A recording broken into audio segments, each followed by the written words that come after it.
Hello everyone, जय Hind all of you. मैं Durgesh गुमास्ता मंटेक video के थ्रू एक बार फिर आपके सामने ये जो वीडियो अब आज रिकॉर्ड कर रहा हूँ मैं, जब आप देख रहे हो, मैं इस वीडियो को काफ़ी टाइम से, करीब एक साल से बनाने वाला था कि इसको बनाऊँगा, पोस्ट करूँगा, अपने थॉट शेयर करूँगा, आप लोग अपने थॉट शेयर करेंगे। लेकिन एक्चुअल में क्या है कि नवरात्रि का फेज चल रहा था। पिछली बार ट्राई किया, नवरात्रि के टाइम पे नहीं बना पाया। अभी नवरात्र आ गई, मुद्दा थोड़ा सा सेंसिटिव है, इसलिए मैं सोच रहा था कि नवरात्र हो जाए उसके बाद ही ये वीडियो बनाया जाए, क्योंकि थोड़ा सा मुद्दा ही वैसा है। एक्चुअल में क्या है, आज का मेरा वीडियो बनाने का केवल एक सेंस है कि मेरा एक क्वेश्चन है, जो मेरे थॉट्स कहते हैं, क्वेश्चन है जो आप लोग से पूछना है, खास करके उन लोगों से जो नवरात्र के टाइम में मूर्ति बनाने का काम करते हैं, मूर्तिकारों से, और वो लोग जो बहुत हर्षोल्लास के साथ ये फेस्टिवल सेलिब्रेट करते हैं नवरात्र का, तरह तरह की मूर्तियाँ लाते हैं उनसे। एक टाइम था जब कहते हैं कि राक्षसों का बहुत ज़्यादा प्रकोप था। बहुत सारे देवताओं ने फाइट की है उनसे, बहुत सारे भगवान राक्षसों से लड़े हैं सृष्टि को बचाने के लिए। तो क्या होता है कि जैसे रक्तबीज नाम का एक राक्षस था, और काफ़ी उसके उसी की कैटेगरी के बहुत सारे लोग रहे, साथी रहे उसके, जो एकदम पूरे में गंध मचा के रखे थे। लोग बाग डर रहे थे उनसे, देवताओं से लड़ रहे थे सब कुछ। तो उनसे फाइट करने के लिए देखा तो उनके पास कुछ एक ऐसे वरदान थे जो भगवान ऑलरेडी कमिटेड थे कि ऐसा इसके साथ हम नहीं कर सकते, कोई और नहीं कर सकता। तो उन्हें पता चला कि बहुत बार राक्षसों से लड़ाई हुई, तो काली जी ने, पार्वती जी ने काली जी का स्वरूप लेके काफ़ी सारे राक्षसों से फाइट किया, उन्हें मारा। तो जब वो बहुत ज़्यादा अपने आप पे हाइपर हो जाती थी, क्रोधित हो जाती थी, तो उनको कंट्रोल करना बड़ा मुश्किल होता था। जैसे भगवान विष्णु ने भी हिरण्यकश्यप को मारने के लिए नरसिंह अवतार लिया, लेकिन मार देने के बाद वो अपने आप से सेटिस्फाई नहीं हुए, उनका क्रोध बढ़ता गया, तो चीज़ों को डिस्ट्रॉय करने लगे। ऐसे ही काली जी के साथ फेस हुआ कि काली जी का स्वरूप रख लिया, तो उनको खुद याद नहीं है कि अब क्या करना है, इतना ज़्यादा गुस्सा है, इतना क्रोध है।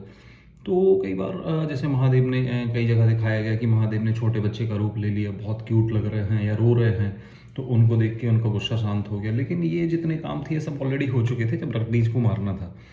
तो फाइनली देखा कि काली जी ने अपनी सृष्टि को बचाने के लिए, वो राक्षसों का संहार करने के लिए ये काली जी का स्वरूप लिया पार्वती जी ने। अब रक्तबीज को फाइनली मारा, उसका तो एक बूंद जहाँ रक्त गिर जाता था उसके ढेर सारे लोग वो फिर से वही वही राक्षस बन जाते थे। तो रक्तबीज को मारने के बाद उनके जो और राक्षस थे उनको मारा, पर उनका गुस्सा जो है कंट्रोल नहीं हुआ, वो आउट ऑफ कंट्रोल हो गई। अब विष्णु भगवान ने ट्राई किया कि इनका गुस्सा कंट्रोल नहीं हुआ। ब्रह्मा जी के पास भी शायद उस सिचुएशन में कोई ऐसा, उनका भी ओपिनियन ऐसा नहीं था, उनके पास भी ऐसी कोई राय नहीं थी जिससे कि कंट्रोल किया जा सके। महादेव ने उस टाइम में क्या सोचा कि इनका गुस्सा बहुत बहुत ज़्यादा है, तो क्या किया, वो ज़मीन में लेट गए। ज़मीन में लेट गए, जिस तरफ वो बढ़ी चली जा रही थी अपना बढ़िया फरसा वरसा लेके, जो कुछ उनके पास था, कि रक्तबीज को तो मार दिया, बाकी राक्षसों को मार दिया। अब जो प्राणी सामने आ रहा था वो उनको मार रही थी, उनको नहीं पता था कि कैसा क्या होगा, ये किसको मारना है किसको नहीं। महादेव लेट गए तो क्या हुआ, जाते जाते उनका पैर महादेव के सीने पे जा रखा, सीने पे जा रखा। अब वो जैसे ही पैर वहाँ रखा तो एकदम चौंक गई, वो चौंक गई, बड़ी बड़ी आंखें हो गई कि ये मैंने क्या कर दिया, जीभ बाहर आ गई। तो ये क्यों हुआ था, भगवान महादेव ने या बाकी सबने जो अगर डिस्कस करके ऐसा किया होगा तो क्यों किया था, क्योंकि सृष्टि को बचाना था। उस टाइम में कोई और ऑप्शन नहीं था, तो उन्होंने वो ट्राई किया। ठीक है, उनने जब काली जी ने उनके सीने पे पैर रखा तो उन्होंने देखा कि ये तो हमारे हस्बैंड हैं, पति हैं हमारे, हमने तो इनके ऊपर पैर रख दिया, बहुत बहुत बड़ा कृत्य हो गया, बहुत बड़ा पाप हो गया हमसे। तो उनको उसमें बहुत गिल्ट फील हुआ, बहुत बुरा लगा, अपने आप में शर्मिंदा हुई। तो वो क्रोध उनका कम हो गया, क्योंकि उनका फोकस अब हट के वहाँ पहुँच गया कि मैंने कितना बड़ा काम कर दिया, बहुत गिल्ट हुआ उनको।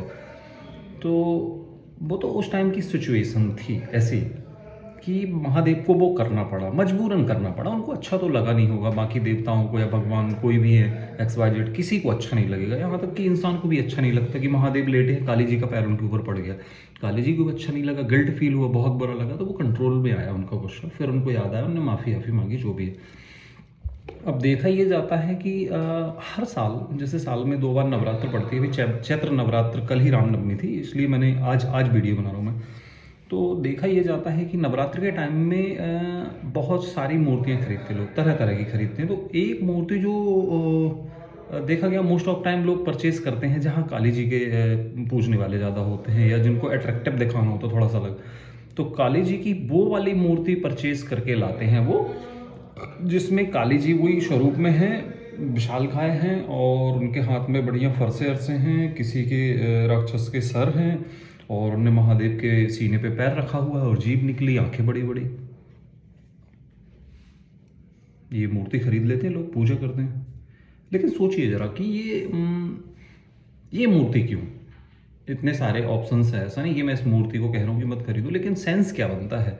आपने वो मूर्ति ली, वो रख दी, उसका पूजन कर रहे हो आप, तो अगर जल भी चढ़ा रहे तो काली जी के सर से होते हुए, उनकी बॉडी से होते हुए, पैरों से होते हुए जाना महादेव की सीने तक है। खैर ये भी सेकेंडरी मैटर है।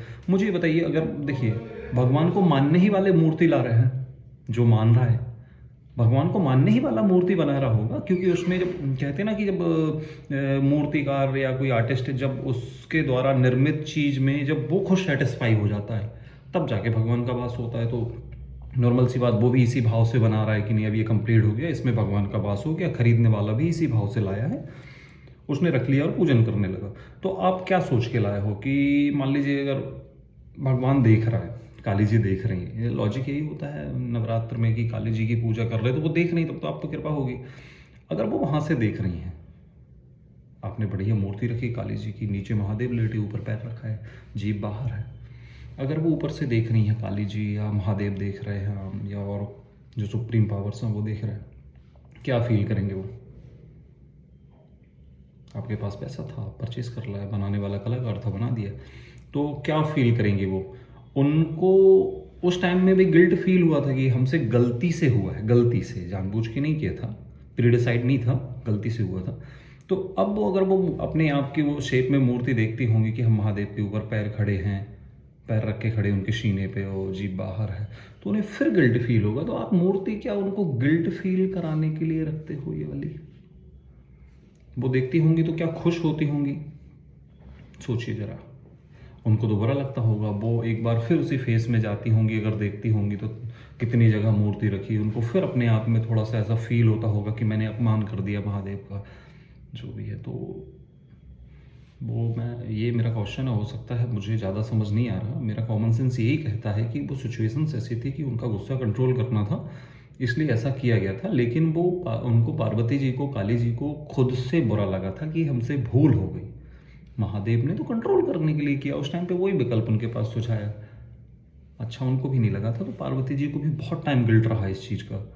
तो क्यों वो गिल्ट हम बार बार फील कराएं उनको, बार बार वो अगर वहाँ से देखें, ऊपर से जहाँ भी हैं वहाँ से अगर देखें कि यहाँ पृथ्वी पे इतने सारे लोग हैं, वो इतनी जगह पे मूर्तियाँ रखते हैं, तरह तरह की मूर्ति, उसमें काली जी की मूर्ति रखते हैं, मेरी मूर्ति रखी है उसमें मैं महादेव के ऊपर पैर रख के, तो उनको फिर गिल्ट फील होता होगा, आई होप, मुझे ऐसा लगता है, मेरे थॉट्स तो यही हैं।